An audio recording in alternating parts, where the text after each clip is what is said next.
الذين آمنوا يخرجهم من الظلمات إلى النور، والذين كفروا أولياؤهم الطاغوت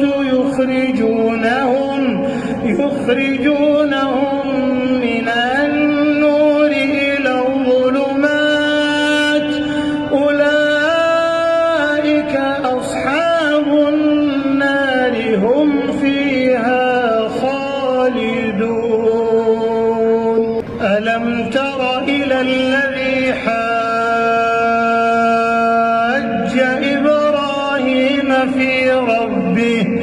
في ربه أن آتاه الله الملك، إذ قال إبراهيم ربي الذي يحيي ويميت، قال أنا أحيي وأميت.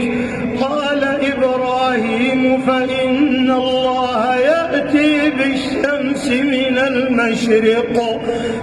المشرق فأت بها من المغرب، فبهت الذي كفر والله لا يهدي القوم الظالمين.